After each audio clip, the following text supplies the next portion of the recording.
आज हम अकाउंट में चैप्टर फर्स्ट कर रहे हैं, अकाउंटिंग एंड इट्स टर्मिनोलॉजी। पहले हम अकाउंटिंग के बारे में बात करें। देखो अकाउंटिंग, सबसे पहले अकाउंटिंग किस तरह स्टार्ट हुई उसके बारे में हम बात कर रहे हैं। भाई पहले के टाइम में क्या होता था, जब पैसे की इन्वेंशन नहीं हुई, आज के तारीख में आपके पास पैसे हैं 100 रुपीज, 50 रुपीज, 10 रुपीज, बरोबर ना। तो पहले के टाइम पे क्या होता था, पैसे नहीं होते थे तो क्या होता था, बार्टर सिस्टम करते थे। बार्टर सिस्टम मींस क्या होता था, एक चीज, भाई किसी से सपोज करो, हम एग्जांपल लेते हैं, भाई सपोज करो फार्मर है, फार्मर को फर्नीचर बनाना है अपने घर में, ठीक है ना। तो वो फार्मर जो है फर्नीचर वाले से फर्नीचर बनाएगा, पर उसके सामने वो क्या देगा, उस टाइम पे तो पैसे थे नहीं, तो वो क्या देता था, अपना अनाज देता था, बरोबर ना।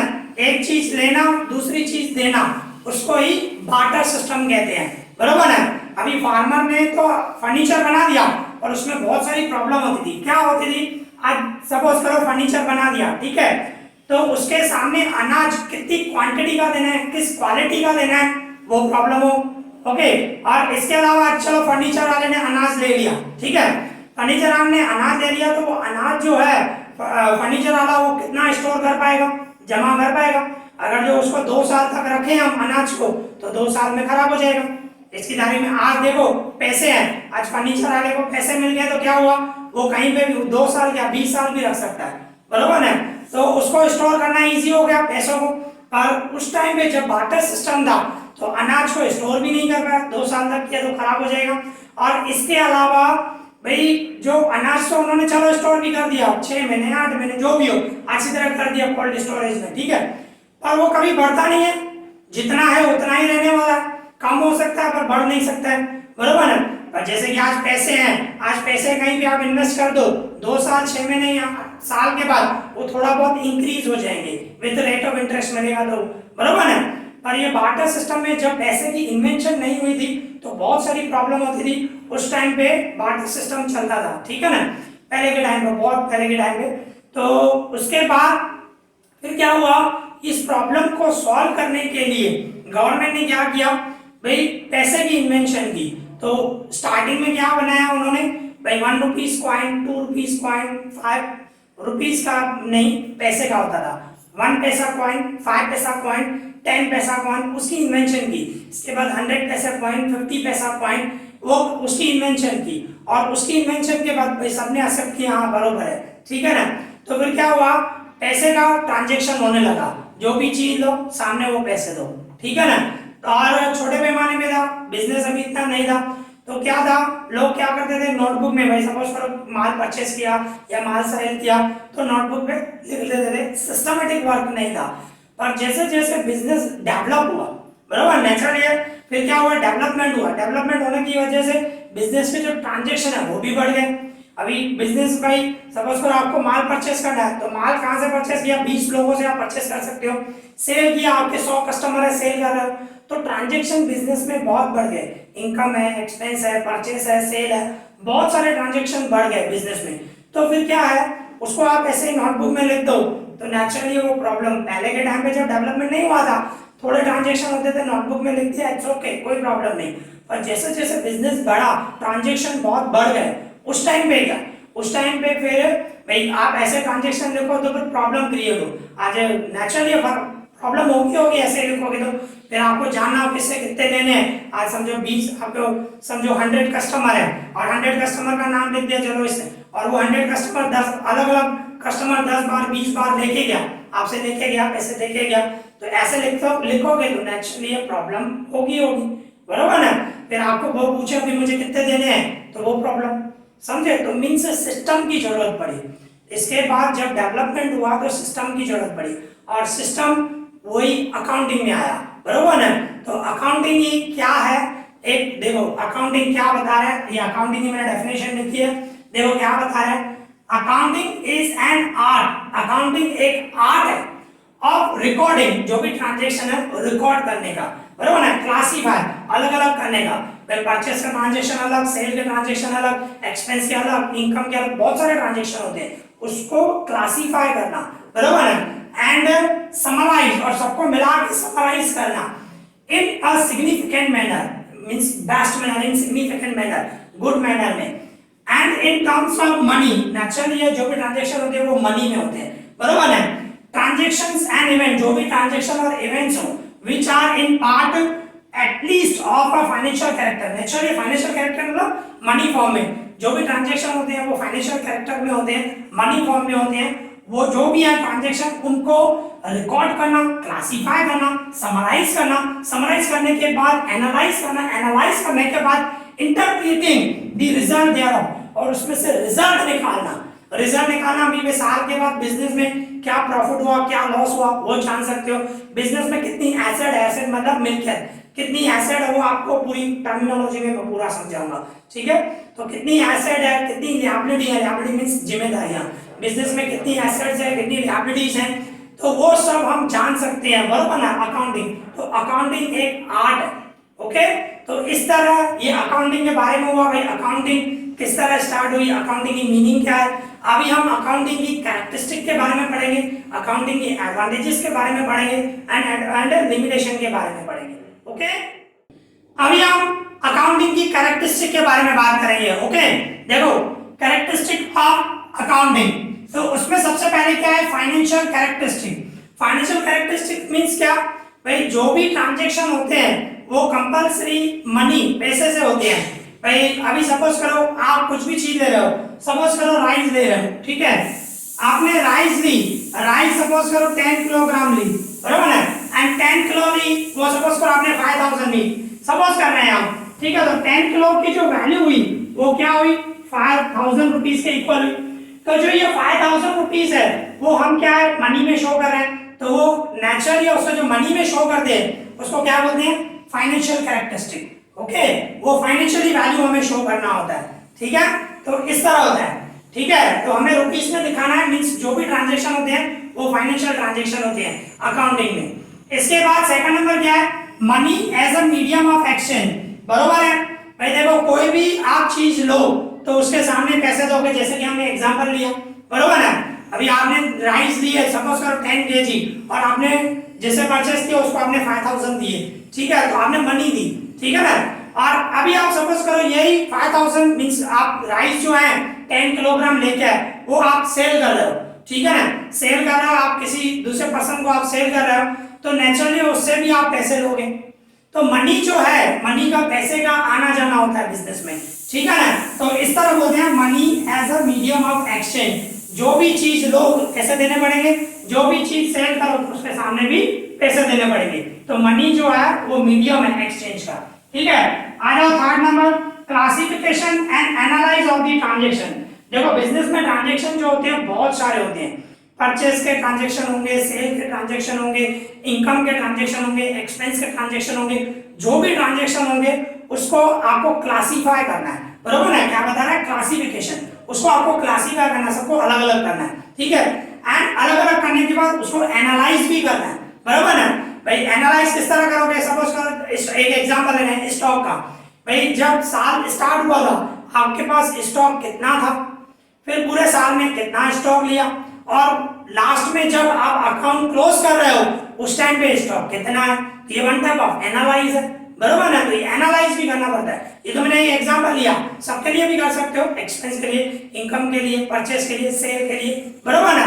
तो इस तरह क्लासिफिकेशन करना पड़ता है, फिर उसका एनालाइज करना पड़ता है जो भी ट्रांजैक्शन होते हैं। फिर इसके बाद इंटरप्रिटेशन ऑफ ट्रांजैक्शन, जो भी ट्रांजैक्शन आया वन टाइप ऑफ इंटरप्रिटेशन मतलब समराइज करके उसकी रिजल्ट निकालना, वो इंटरप्रिटेशन है, बरोबर है। आज आपने क्लासिफाई किया और अलग अलग ट्रांजैक्शन का एनालाइज भी किया और अकाउंट पूरे बना दिए। फिर साल के अंत में आपको प्रॉफिट हुआ कि लॉस हुआ वो आपको जानना हो, मींस नेचुरली अकाउंट चेक करोगे तो आपको पता चल जाएगा कि आपके बिजनेस की पोजीशन क्या है, अच्छी पोजीशन है, खराब पोजीशन है, वो आप एनालाइज कर सकते हो, उसकी रिजल्ट निकाल सकते हो। इंटरप्रिटेशन मींस रिजल्ट निकालना उसमें से, बरोबर है भाई। स्टार्टिंग में आपको स्टॉक कितना था, लास्ट में कितना स्टॉक है, वो सब चीजें आप जान सकते हो, इंटरप्रिटेशन, ओके। इसके बाद फिफ्थ नंबर है quantitative information. Quantitative information means भाई आप जो भी है, भी सपोज करो जो भी आप गुड्स ले रहे हो वो नेचुरली पैसों में होंगे, मींस मनी में शो करोगे तो वो क्वांटिटी शो करता है। आज जैसे कि राइस लिया आपने 10 केजी तो वो क्वांटिटी शो करता है। तो अकाउंटिंग में जो भी इंफॉर्मेशन होती है वो क्वांटिटेटिव होती है, उसमें आप क्वांटिटी दिखाते हो, बराबर ना, वो क्वांटिटेटिव इंफॉर्मेशन होती है। दूसरी भी इंफॉर्मेशन होती है क्वालिटेटिव इंफॉर्मेशन, क्वालिटेटिव, पर वो क्वालिटेटिव इंफॉर्मेशन हम अकाउंटिंग में नहीं दिखाते। जैसे कि सपोज करो आपका कोई भी एम्प्लॉय है, तो एम्प्लॉय ऑनेस्ट है, ऑनेस्ट जो है वो क्वालिटी है, वो क्वालिटी हम थोड़ी उसकी क्वालिटी जो है वो अकाउंट में नहीं दिखाएंगे। अकाउंट में कौन से ट्रांजेक्शन होते हैं? क्वांटिटेटिव, जिसको आप मनी में शो कर सको। क्वांटिटेटिव इंफॉर्मेशन ही हमेशा लिखी जाती है, ठीक है ना। तो इसीलिए ये क्वांटिटेटिव इंफॉर्मेशन जो मनी में शो कर सको उसको क्वांटिटेटिव इंफॉर्मेशन कहते हैं, ठीक है। अभी इसके बाद आता है इकोनॉमिक डिसीजन। अभी देखो नेचुरली है, आप बिजनेस कर रहे हो और अगर जो अकाउंटिंग आपने बनाई तो नेचुरली है जो फ्यूचर में डिसीजन लेने होंगे वो इजी हो जाएंगे। भाई सपोज करो आपने माल परचेस किया और सेल भी किया, तो आपको कुछ डिसीजन लेना हो, भाई हमें माल कितना अभी और परचेस करना है, तो अकाउंट देखोगे तो पता चल जाएगा। अभी सपोज करो आपका खुद का एग्जांपल ले लो, सपोज करो आप किसी कंपनी का शेयर परचेस करना चाहते हो, तो क्या करोगे? पहले कंपनी के आप अकाउंट देखोगे ना, भाई कंपनी में पिछले 5 साल का अकाउंट भी देख सकते हो, अगले साल का अकाउंट देख सकते हो, जो भी हो, तो आप अकाउंट चेक करोगे कि कंपनी के पास कितनी एसेट है, कितनी लिएबिलिटी है, एंड कुछ एक्सपेंस कर रही है तो कैसे कर रही है, अपना प्रोजेक्ट है तो किस तरह एक्सपांड कर रही है, किस तरह एक्सपेंस कर रही है, बराबर। जो भी चीजें हैं वो आप पूरा उसका अकाउंट चेक करोगे, उसके बाद ही आप उसके शेयर्स में इन्वेस्ट करोगे, बराबर ना।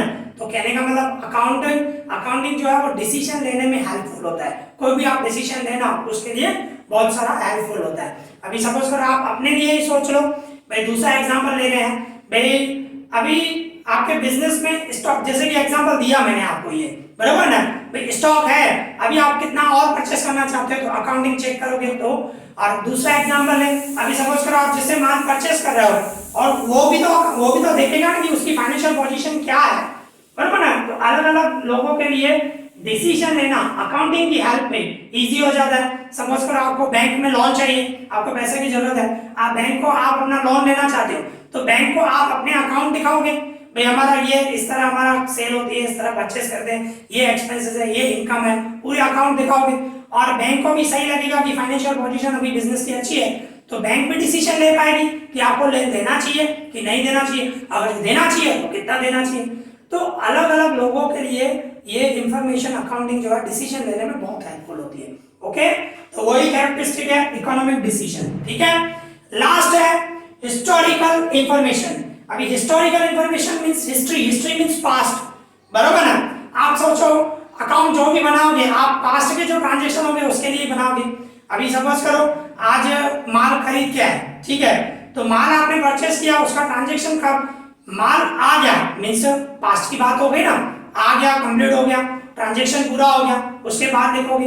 या तो आप सोचो आपको बिजनेस में क्या प्रॉफिट हुआ क्या लॉस हुआ वो जानना हो, तो कैसे जानोगे?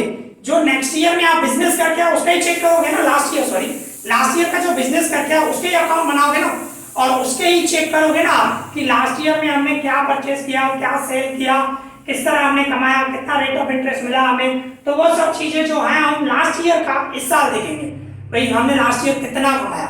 इस साल तो अकाउंट चल रही है, अभी तो प्रेजेंट में तो आप बिजनेस कर ही रहे हो, तो प्रेजेंट की इकोनॉमिक कंडीशन आप जानना चाहते हो तो आपको लास्ट ईयर के ही अकाउंट देखने पड़ेंगे।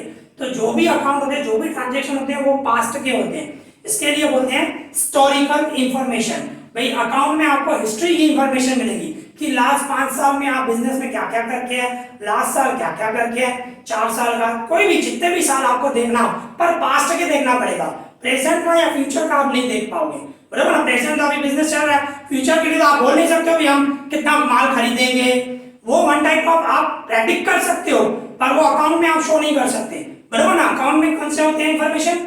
कंपलसरी हिस्ट्री के मींस पास्ट के ट्रांजैक्शन होते हैं, जो भी पास्ट के ट्रांजैक्शन होते हैं वो अकाउंट में लिखे जाते हैं। ओके, तो इसीलिए उसको क्या बोलते हैं? Historical information. अकाउंट में से जो भी मिलेगी हिस्ट्री की इंफॉर्मेशन मिलेगी, हिस्टोरिकल पास्ट की इंफॉर्मेशन मिलेगी। ओके, तो इस तरह हमारी ये कैरेक्टरिस्टिक कंप्लीट हो गई। ओके, इसी अभी हम अकाउंटिंग की एडवांटेजेस के बारे में पढ़ेंगे। देखो एडवांटेजेस ऑफ अकाउंटिंग की एडवांटेजेस के बारे में समझे। देखो ये हमारे पास 7 एडवांटेजेस है। First number availability of accounting information means आपको जब भी मींस सपोज करो आप ऑनर हो बिजनेस का, ठीक है, तो आपको जब भी इंफॉर्मेशन चाहिए अकाउंटिंग की बनी हुई है, आप उसी टाइम पे चेक कर सकते हो। भाई सपोज करो आप बैंक में बैंक लोन लेना चाहते हो, ठीक है, आप बैंक को दिखाना चाहते हो अकाउंटिंग, अवेलेबल है, एट टाइम दिखा सकते हो। तो ये अवेलेबल रहते हैं, तो किसी भी टाइम पे आपको कोई भी जरूरत पड़े, बरोबर है, तो आप आपके पास अकाउंट अवेलेबल है, चेक कर सकते हो, ठीक है। तो इस तरह ये एडवांटेज है अवेलेबिलिटी ऑफ अकाउंटिंग इंफॉर्मेशन। कोई भी इंफॉर्मेशन चाहिए अकाउंटिंग की आपको मिल जाएगी, अकाउंट बना रहे हो आपको अकाउंटिंग की इंफॉर्मेशन मिलती रहेगी, ओके। इसी तरह second number to know profitability, simple है वो भी, भाई आप जानना चाहते हो कि बिजनेस में प्रॉफिट हो रहा है कि लॉस हो रहा है, किस तरह अकाउंट बनाओगे उसमें से ही पता चलेगा। भाई साल की एंडिंग में आप प्रॉफिट एंड लॉस अकाउंट और बैलेंस शीट बना दिया है, तो उसमें से हमें पता चलता है, समराइज होता है पूरा टोटली बिजनेस के जो भी होता है पूरे साल में एंड में जो हमें गवर्नमेंट को शो करना पड़ता है, उसमें आपको पता चलता है कि आपके बिजनेस में कितना प्रॉफिट हुआ कितना लॉस हुआ, वो आप जान सकते हो। क्या एक्सपेंस हुए, क्या इनकम हुई, क्या एसेट है, क्या लायबिलिटी है, वो सब आप जान सकते हो, बरोबर है। तो बिजनेस का प्रॉफिट जानना हो तो भी इजी है, अकाउंट बना रहे हो टू नो प्रॉफिटेबिलिटी, तो आप प्रॉफिट जान सकते हो, प्रॉफिट में चल रहा है कि लॉस में चल रहा है, वो आप जान सकते हो, ओके।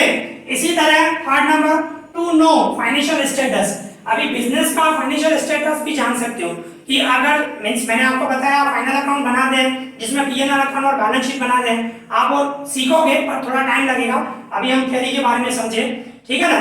तो क्या बता रहे हैं भाई, फाइनेंशियल स्टेटस जानना हो कि बिजनेस में अगर तो सपोज करो एसेट मतलब मिल्कियत ज्यादा है और सामने लायबिलिटी कम है, मार्केट में आपको पैसे देने कम है, बराबर ना, आपके पास एसेट ज्यादा है और मार्केट में पैसे कम देने हैं, तो उसको बोलते हैं सॉल्वेंस, मींस कहने का मतलब आपके बिजनेस की पोजीशन अच्छी है, फाइनेंशियल स्टेटस अच्छा है, बराबर है। बट अगर जो ऐसा है भाई आपके पास एसेट कम है और मार्केट में पैसे बहुत ज्यादा देना है, तो उसको बोलते हैं वन टाइप ऑफ इंसॉल्वेंट, कि आपके बिजनेस की पोजीशन जो है वो सही नहीं है, बराबर ना, फाइनेंशियल स्टेटस अच्छा नहीं है। तो जान सकते हो आप अकाउंट की हेल्प से आप जान सकते हो कि आपके बिजनेस की फाइनेंशियल स्टेटस क्या है, वो आप जान सकते हो, ओके। इसके बाद टैक्स प्लानिंग, भाई टैक्स की भी प्लानिंग कर सकते हो आप, अकाउंट बनाओगे तो अकाउंट से आपको पता चलेगा कि कितना माल आप परचेस कर रहे हो, कितना सेल कर रहे हो और कितनी इनकम है, सब जान सकते हो। तो उसकी हेल्प से नेचुरली है साल की एंड में जब आप अकाउंट बना दो तो गवर्नमेंट को शो करना पड़ता है और गवर्नमेंट को टैक्स पे करनी पड़ती है, बरोबर ना, तो आप उसकी भी प्लानिंग कर सकते हो। भाई वही बता रहा है टैक्स प्लानिंग, भाई अकाउंट की हेल्प से आप टैक्स की प्लानिंग भी कर सकते हो, वेल इन एडवांस, भाई एडवांस में ही आप प्लानिंग कर सकते हो कि हमारी टैक्स इतनी आनी चाहिए, तो एडवांस में उसकी प्लानिंग कर सकते हो, ठीक है। इसके बाद वैल्यूएशन ऑफ बिजनेस, अभी बिजनेस की वैल्यू भी निकाल सकते हो। भाई सपोज करो भाई आपने बिजनेस चलाया, आपने बिजनेस 3 साल या 5 साल चलाया, 5 साल के बाद आप सपोज करो बिजनेस सेल करना चाहते हो, 5 साल के बाद बिजनेस आप सेल करोगे तो नेचुरली उसकी फाइनेंशियल पोजीशन तो पता होनी चाहिए ना, भाई उसकी वैल्यू, बिजनेस की वैल्यू क्या है, बिजनेस में कितना स्टॉक पड़ा है, भाई सब चीजें पता होनी चाहिए, क्या एसेट है, क्या लायबिलिटी है, मार्केट में कितने देने हैं, ऐसे सब चीजें आपको पता होना चाहिए। तो अकाउंटिंग से ही पता चलेगा सब चीजें ये। तो कहने का मतलब क्या होगा, आपको अगर जो बिजनेस की जब सेल कर रहा है तो बिजनेस की वैल्यू निकालनी पड़ेगी कि हमारे बिजनेस की वैल्यू क्या होगी, इतने में हम सेल कर पाएंगे, बरोबर ना। तो बिजनेस की वैल्यू निकालने के लिए भी अकाउंटिंग बहुत जरूरी है, ओके। वही बता रहे हैं भाई वैल्यूएशन ऑफ गुडविल निकालने के लिए भी हमारे को अकाउंटिंग बहुत यूजफुल है। इसके बाद डिसीजन मेकिंग, ये तो आप कैरेक्टरिस्टिक में भी पढ़ के हैं, भाई आपको अलग अलग डिसीजन लेने होते हैं, भाई कितना माल आज मींस शॉप में आपको कितना माल पड़ा है और कितना परचेस करना चाहते हो, अकाउंटिंग से पता चल जाएगा, बरोबर है। तो बहुत सारे डिसीजन, जैसे कि एक एग्जांपल भी लिया मैंने कैरेक्टरिस्टिक में 3-4 एग्जांपल लिए। भाई सपोज करो आप किसी कंपनी में सपोज करो शेयर्स परचेस करना चाहते हो, तो उसके अकाउंट देखोगे और उसकी फाइनेंशियल पोजीशन देखोगे कि क्या है कंपनी की पोजीशन, उस हिसाब से आप शेयर परचेस करोगे, इन्वेस्ट करोगे, बरोबर ना। तो कोई भी डिसीजन लेने में अकाउंटिंग बहुत हेल्पफुल होती है, ओके। वही बता रहे हैं। इसके बाद एज एन एविडेंस, एविडेंस मतलब प्रूफ, भाई अकाउंट जो बनाते हो आप एक प्रूफ है। भाई जैसे कि एग्जांपल लिया, भाई सपोज करो आपको बैंक में से लोन लेना है, ठीक है, बैंक में से लोन लेना तो बैंक को आपको अपने अकाउंट तो दिखाने पड़ेगा ना, अकाउंटिंग, तो वो एज एन एविडेंस काम आता है कि आपके बिजनेस की फाइनेंशियल पोजीशन क्या है, कितना कमाते हो, कितने एक्सपेंस है, कितनी इनकम है, कितनी एसेट है, कितनी लिएबिलिटी है, वो सब आप अकाउंटिंग से जान सकते हो। तो अकाउंटिंग जो है एज अ प्रूफ काम आता है, बरोबर ना, एविडेंस मींस प्रूफ। तो एज एन एविडेंस काम आता है। आप बैंक को वो आप अकाउंट दिखा सकते हो और उस हिसाब से बैंक डिसीजन लेगी कि आपको लोन देना चाहिए कि नहीं देना चाहिए, अगर देना भी है तो कितना देना है, वो एज एन एविडेंस काम आता है। ओके, तो इस तरह भाई ये जो हुई अकाउंटिंग की एडवांटेजेस कंप्लीट हुई। ओके, अकाउंटिंग की एडवांटेजेस और भी हैं, 7 आप सीख के, 3 स्टेप्स और हैं, 3 और पॉइंट हैं। देखो कम 7 आप सीख के, अभी 8 पॉइंट है, ठीक है। Comparison with past operations means आपने अकाउंट तो बनाते हो नेचुरली, पिछले समझो 5 साल का अकाउंट है, तो आप पास्ट में जो आप करके आए हो उससे आप कंपेयर कर सकते हो कि लास्ट ईयर आपने कितना कमाया था, इस साल कितना कमाया, बरोबर ना। लास्ट ईयर कितनी सेल हुई, इस साल कितनी सेल हुई, लास्ट ईयर कितनी परचेज की, इस साल कितनी परचेज हुई, लास्ट ईयर कितने एक्सपेंस हुए, इस साल कितने एक्सपेंस हुए, लास्ट ईयर अदर इनकम कितनी हुई, इस साल कितनी। मींस क्या कहने का मतलब शॉर्ट में आप कंपैरिजन कर सकते हो, कंपेयर करना इजी हो जाता है अगर जो अकाउंट बनाते हो तो, ठीक है, अकाउंटिंग होती है तो अकाउंटिंग की हेल्प से भाई कंपैरिजन करना बहुत इजी होता है, ठीक है। इसके बाद मोरल कंट्रोल। अभी मोरल कंट्रोल मींस भाई सपोज करो आपके एम्प्लॉय हैं, आपने उसको टारगेट दिया है, बरोबर है, तो उसने वो टारगेट नेचुरली है, अकाउंटिंग जो है वो एविडेंस है, वो प्रूफ है, बरोबर ना। तो बुक में जो भी लिखा हो आपने उसको टारगेट दिया, तो उसने वो टारगेट पूरा किया कि नहीं किया, बुक को जवाब देगा, बरोबर ना। अकाउंटिंग में आपको पता चल जाएगा, अकाउंटिंग चेक करोगे तो उसने टारगेट किया कि नहीं किया। और अगर जो कुछ फ्रॉड कर रहा है तो वो भी पकड़ा जाएगा, कुछ चीटिंग कर रहा है वो पकड़ा जाएगा। भाई सपोज करो सेल, भाई सेल दिखाया कि कुछ मिस अप्रोप्रिएट कर रहा है, मिस अप्रोप्रिएट मींस भाई सपोज करो 5000 की सेल की, 500 रुपए अपनी जेब में रख दिए तो 4500 की सेल शो कर रहा है, तो 500 जो रख दिए तो वो भी शो करेगा, बरोबर ना। अकाउंटिंग की हेल्प से वो सब फाइंड कर सकते हैं, ठीक है। तो वहां पे मोरल कंट्रोल तो कंट्रोल करना इजी हो जाता है अकाउंटिंग की हेल्प से। ओके, तो इसके बाद corrective measures. Corrective measures means suppose करो आपको कोई डिसीजन लेना, जैसे हम डिसीजन मेकिंग पढ़ते हैं, आपने कोई डिसीजन लिया अकाउंटिंग की हेल्प से, बरोबर है, और नेचुरली है जो भी है आपने जो डिसीजन लिया जरूरत तो नहीं है वो राइट हो, कभी कभी गलत भी होता है, उसकी वजह से लॉस हो जाते हैं। तो आप अकाउंटिंग की हेल्प से चेक कर सकते हो कि हमारा जो स्टेप्स है, हमने जो डिसीजन लिया वो गलत दिया तो कहाँ पे मिस्टेक हुई, वो आप चेक कर सकते हो। और मिस्टेक को फिर आप मींस फिर से चेक करके आप उसको करेक्ट स्टेप दूसरे ले सकते हो कि हमें दूसरे स्टेप लेंगे तो ये होगा, ये फायदा होगा। तो कहने का मतलब अकाउंटिंग की हेल्प से आप करेक्ट मींस मेजर्स ले सकते हो, हेल्प ले सकते हो, ठीक है। मींस सही स्टेप आप फिर से ले सकते हो और फिर वो नेक्स्ट स्टेप हो सकता है सही हो, अगर जो उसमें भी कुछ मिस्टेक हुई फिर से चेक कर सकते हो। ओके, तो ये प्रोसेस जो है अकाउंटिंग की हेल्प से इजी हो जाता है। तो इस तरह यहाँ पे एडवांटेजेस कंप्लीट हुई, इजी, क्लियर। अभी हम अकाउंटिंग की लिमिटेशन देखेंगे। देखो एडवांटेजेस भी हैं पर उसकी अकाउंटिंग की कुछ लिमिटेशंस भी हैं, तो देखो उसको समझ रहे हैं। देखो लिमिटेशन ऑफ अकाउंटिंग, भाई first number non financial transaction. Accounting में नॉन फाइनेंशियल ट्रांजैक्शन नहीं लिखा जाता है, अकाउंटिंग में सिर्फ वही ट्रांजैक्शन लिखे जाते हैं जो फाइनेंशियली, जो आप मनी में शो कर सको, बराबर ना, कुछ अमाउंट में आप दिखा सको। फाइनेंशियल ट्रांजैक्शन ही लिखे जाते हैं, नॉन फाइनेंशियल ट्रांजैक्शन नहीं लिखे जाते हैं। जैसे कि जो आपके पास स्टाफ है उस स्टाफ की क्वालिटी क्या है, और लॉयल है मींस ऑनेस्ट है, डिसऑनेस्ट है, वो चीजें अकाउंटिंग में रिफ्लेक्ट नहीं करती है, वो शो नहीं करते हैं, बरोबर है। तो नॉन फाइनेंशियल ट्रांजैक्शन अकाउंटिंग में नहीं आता है, वो एक लिमिटेशन है, ठीक है। इसी तरह second number stable value of money. अभी अकाउंटिंग में क्या होता है, मनी में मनी की वैल्यू जो है मींस स्टेबल है, स्टेबल मींस स्थिर है। भाई सपोज करो एक एग्जांपल से समझे, भाई सपोज करो आपने 4 साल पहले कोई लैंड ली, जमीन ली है, बरोबर ना, समझो 1 लाख में ली, तो नेचुरली ये 3 साल के बाद उसकी वैल्यू है वो चेंज ही होगी। पर क्या होता है जो अकाउंट में दिखाया जाता है ना वो कॉस्ट प्राइस पे दिखाया जाता है जितने में आपने परचेस की थी, बरोबर ना। तो कहने का मतलब जो चेंजेस आ रहे हैं वो हमने नहीं दिखाया, तो कहने का मतलब हम मान ले कि दिखा रहे हैं। तो स्टेबल मनी, तो ये जो है ये भी एक लिमिटेशन है, मींस जो मार्केट वैल्यू है वो चेंज हो गई वो हम शो नहीं करते हैं, ठीक है। तो स्टेबल वैल्यू भी है वो लिमिटेशन है। इसी तरह ही हिस्टोरिकल ट्रांजैक्शन इवेंट्स, अभी अकाउंट में कौन से ट्रांजेक्शन लिखे जाते हैं, जो हिस्ट्री के होते हैं, मैंने आपको बताया, जो पास्ट के होते हैं। तो मैं भी पॉसिबल आपसे कुछ मिस्टेक हो गई हो तो उसको आप रेक्टिफाई नहीं कर पाएंगे। अकाउंटिंग रूल्स के अनुसार आपने जो मिस्टेक किया उसको आप रेक्टिफाई नहीं कर पाओगे, बरोबर ना। उसका रिफ्लेक्शन आपको नेक्स्ट ईयर के अकाउंट में दिखाई देगा। तो उसके लिए भाई ये भी एक लिमिटेशन है भाई, हिस्टोरिकल ट्रांजैक्शन जो भी इवेंट है उसमें हम रेक्टिफाई नहीं कर पाते हैं, ठीक है।